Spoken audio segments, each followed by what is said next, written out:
Medyo gagamit lang ng oras. Japet! With the chair! That's the exclamation point right there. But here, the extra pass. Part of the trademark, part of the move, with that scintillating finish. Slam dunk for Japet. High flyer na big man. Ito ang katangian ng bibihira nating makita sa purong Pinoy or homegrown Pinoy. Karaniwan nga sa ating mga big man pumoposte at nag-aabang lang ng bola sa ilalim. Pero wala tayong nasasaksihan na lumilipad at almost every game nagkakaroon ng highlight na dakdakan. Pero ang pagtapak nga ni Japet Aguilar sa PBA nagmarka ng panibagong imahe ng Pinoy sa larong basketball. Tara't wag na natin patagalin pa. Pag-usapan natin si Japet Aguilar. Japet Paul Cabrera Aguilar, pinanganak sa Pilipinas noong January 25, 1987 sa Sasmuan, Pampanga. May edad ito ngayong 37 years of age at may taas na 6'9". Anak nga ito ng dating anyeho player sa PBA na si Peter Aguilar. Masagana nga ang kita ng pamilya Aguilar noong player pa ang amang si Peter sa PBA. Sa international school nga nag-aaral ang batang si Japet. Lagi nga itong binibila ng kanyang tatay ng bola ng basketball. Pero kwento ng kanyang ama, hindi niya ito nakikitaan ng hilig sa paglalaro ng basketball. Pero nang nawalan na ng kontrata ang amang si Peter sa PBA, dito na nagbago ang pamumuhay ng pamilya. Dahil bumaba ang antas ng pamumuhay at nawala ang main source of income, umuwi na ng pamilya Aguilar sa Pampanga at doon na nag-aaral ang batang si Japet hanggang high school. At dahil nga nawala ng source of income ang magulang ni Japet, madalas kumukuha ito ng dilata sa tindahan at nagpapalista dahil nga sa hirap ng pamumuhay.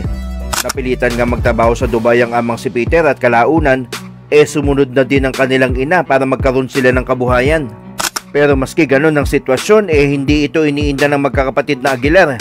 Kwento ng kanilang ina, lumaking mababait ang magkakapatid na maski anong ihain sa kapagkainan, walang angal ang mga ito. At dahil nga nananalaytay dito ang dugong basketballista na kagaya ng kanyang ama, nahilig na din si Japet sa basketball. Nag-tryout nga ito ng high school varsity sa GNC or Guagua National College sa Pampanga. Pero hindi ito nakuha, bagamat matangkad dito, ang naging interpretasyon dito ng coach lampa at mahina ang pangangatawan. Dahil nga hindi siya nakuha sa eskwelang iyon sa Pampanga, ginamit niya itong motibasyon. Lumuwas nga ito ng Maynila at nag-tryout sa FEU sa tulong ng kanyang pinsan. Pero dahil nga walang high school team ang FEU, namataan ni Japet ang nooy kanya lang na nadadaanan na Mapua. At nag-tryout ito doon at swerte namang kinuha si Japet at naglaro ng high school varsity. Pagdating ng kolehiyo, ito ay nirecruit ng Ateneo de Manila University. Pero hindi nga natuloy ang unang season nito dahil nagkaroon ito ng appendicitis. Pero gumawa pa din ito ng 13 points, 11 rebounds and 10 blocks in 55 minutes of action in 10 games. Sa sophomore year nito sa Ateneo, bumawi ito. Umiscore ito ng double digits on 3 occasions. Aguilar shot a high 55.4% from the field for the season. And he was credited with multiple blocks in 12 of the Blue Eagles' 16 games. Matapos nga ang 2 taon nito sa Ateneo, lumipat ito sa Amerika at sinuwerteng ma-line up sa NCAA Division I team na Western Kentucky University. Naging reserve nga ito ng koponan pero kalaunan he entered the NCAA as a junior in 2007. Sa season na iyon nagrehistro ito ng 8 points, 8 rebounds, 4 blocks, 3 assists at 2 steals in 32 minutes nitong naglaro. On November 9, 2007, nag-ambag itong si Japet ng 4 na puntos, 3 rebounds, 2 assists, and 2 steals in his collegiate debut kontra Kennesaw State. At noong November 13, gumawa ito ng 2 puntos, 5 rebounds, at 3 blocks sa koponan kontra Kentucky Wesleyan. Hindi nga malaking numero na iambag nito sa kanyang koponan, pero sapat na itong makita natin na may ibubugang isang homegrown Pinoy sa prestigyosong college league na ito. Matapos nga ang kanyang kolehiyo, sinubukan ito mag-tryout sa NBA. Pero dahil nga he was not selected in the NBA draft, umuwi ito ng Pilipinas and joined the Giles program coached by Raiko Toroman na nagwagi ng silver medal in 2013 FIBA Asia Cup. Matapos ang Gilas stint na iyon, nagpa-draft ito sa PBA at siya namang kinuha ng Burger King Whoppers as overall number 1 draft pick in the 2009 PBA draft. Pero naging controversial nga ito dahil ilang araw bago ito i-draft ng Burger King, siya namang pagdeklara ni Japet na lalahok ito sa Smart Gilas Pilipinas Developmental Basketball Program. Hindi nga ito naging maganda sa tenga ng team na nag-draft sa kanya. Hahantong pa nga sana sa ibaba na dapat si Japet ni PBA Governor Lito Alvarez sa liga dahil sa pagtanggi nitong pumirma sa Burger King. Pero on October 9, 2009, nagkaroon ng amicable settlement 2 days before the 35th PBA season sa SBP President Manny Pangilinan at Executive Director Noli Ayala. Napipirma at maglalaro ng ilang laro in 1 year si Japet bago ito i-trade sa Manny Pangilinan's team na Talk and Text Tropang Texters na hawak din ng Smart Gilas. Kaya nang dumating ang PBA season opener, Aguilar played his only professional game with Burger King at dahil nga meron nang napag-usapang settlement, tinirade agad ito sa Talk and Text kapalit ang future draft picks. As expected, Talk and Text loaned him to Smart Gilas where he stayed until after the 2012 London Olympics Asian Qualifier as per his Gilas contract. Naimbitahan nga itong si Japet para mag-workout in an NBA team. Si Japet nga ang kauna-unahang born and raised sa Pilipinas na naimbitahan para mag-workout in an NBA team. Aguilar attended some open workouts hosted by the Bakersfield Jam na affiliated ng Detroit Pistons sa NBA D-League. Natalo nga ang kanyang kupunan pero nagtala ito ng 10 points, 5 blocks, 4 rebounds at nagpakita pa ito ng mga dakdak sa laro.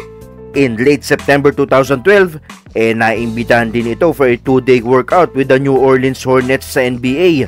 Shortly after, in early October 2012, Japet workout with the NBA D-League team na Santa Cruz Warriors na affiliated ng Golden State Warriors. Kaya on November 2, ang pangarap na NBA ni Japet nalalapit na sa katotohanan. Dahil sa kauna-unahang pagkataon, born and raised Filipino got drafted in the NBA Developmental League. Santa Cruz Warriors selected Aguilar as the 13th pick in the 7th round, selected as 109th overall out of 139 players. After surviving 2 cuts, Santa Cruz Warriors waived Aguilar on November 22. Kaya on December 5, pumirma si Japet as a practice player of Santa Cruz Warriors. Hindi pa nga din sumuko si Japet sa kanyang NBA dream of being the last man cut from the NBA D-League team. Inoferan nga si Japet ng spot para sa practice lineup na tinatakan na niya. Umaasa pa nga si Japet na pakonti-konti maihahanay siya sa active lineup at makukuha niya ang atensyon ng NBA teams. Matapos nga makailang beses itong nabigo para makapaglaro sa NBA, bumalik na ito ng Pilipinas at tinirade ito ng Talk and Text sa Global Port kapalit si Rabi Al-Husseini. Sa Global Port nga, nagumpisa na itong magpakita ng mga umaatikabong dakdakan na bibihira nating makita para sa isang Pinoy. Pero sa panandalian nga ang pagpapakitang Gilas sa Global Port, Aguilar was sent to Barangay Ginebra. Sa pagpasok nga ni Aguilar sa Ginebra noong 2013, naging katandem nito sa Greg Slaughter at nabansagan silang Twin Tower dahil nagmistulan silang dalawang tore pag napagsabay sa loob ng game. Dito, naipakita ni Japet ang kanyang athleticism at kanyang jumping ability na every game inaabangan na ng mga Ginebra fans ang mga dakdakan nito. Aguilar was included in the 21-man pool for the 2023 FIBA World Cup, kung saan he was eventually included in the final 12-man lineup. Sa kasalukuyan nga sa Barangay Ginebra pa din ito naglalaro. Marami-rami na nga kampyonato ang naibigay nito para sa Barangay Ginebra. Ngayon nga mangilan-ngilan na nga ang nakikita nating nag-uusbungang mga bata na papasok o maglalaro sa ating pambansang liga na PBA. Tingin nyo ba may tatapat sa kalidad ng nag-iisang Japet Aguilar? Sa daming pwedeng paglaro ang liga ng mga bata ngayon, tsak akong bago umapak ang mga batang ito sa PBA, hinug na ang mga ito. Pero pag tinawag ang Japet Aguilar from the bench, ikaw na may makakasigurong umaatikabong nadakdakan ng makikita mo.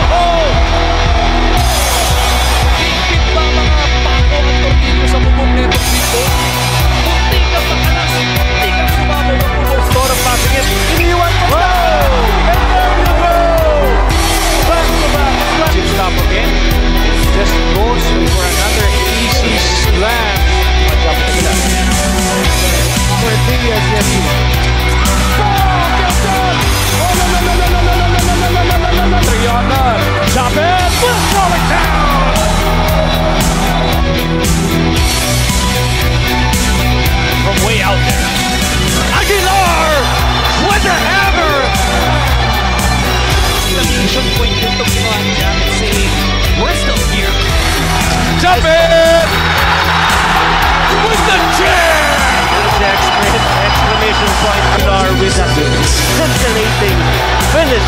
Slam dunk for Chape. Wow!